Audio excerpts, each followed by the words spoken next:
Here we have a Hudson double that I know has been here before, and the decks really don't look all that bad. The trim tape is peeling off, on the edges. The inspection cover's missing there. The tracks are kind of beat. Sometimes, it's cheaper just to replace the tracks, because the amount of time you spend taking them out, cleaning them, and then reinstalling them. The foot stretchers seem to be pretty decent here.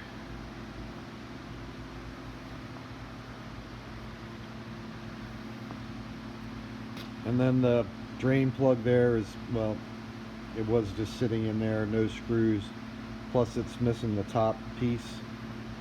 So again, the trim tape back here is pretty gnarly. So to clean that up, if you were to take that tape off, it would be extremely time consuming. And what we've done in the past is just put new stuff over top of it. So continuing onto the hull here now, and gave it a pretty quick once over. Found a lot of issues.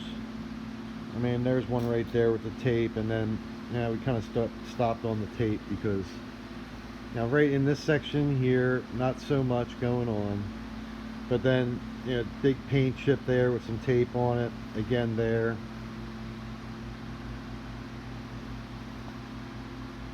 Like there's a pretty big bruise right there, center screen.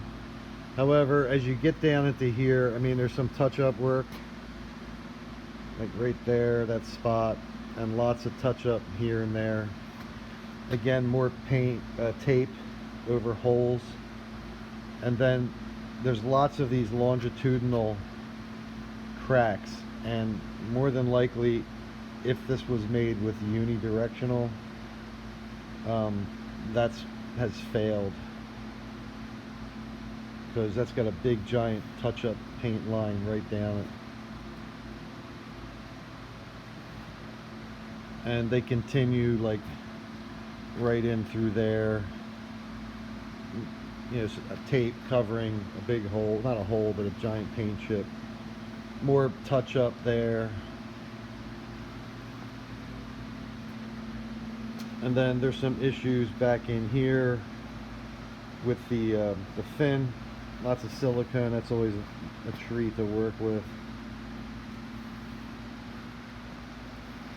I actually just did one where we just wound up sanding the hell out of it with 36. That's 36 grit, which is extremely aggressive, and just re-glassed the whole thing in. And then there's a lot of dimpling on this boat, especially in the midsection. That doesn't really show up in the video. And that dimpling, even though it's not delaminated, when we go to start fairing stuff in, it becomes a real issue, because you can't flat sand it. You try and board it out, and you have to, epoxy fill it and sand all that out, and that's really time consuming.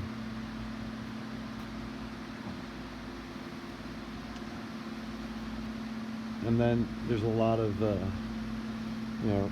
no need to state the obvious right there.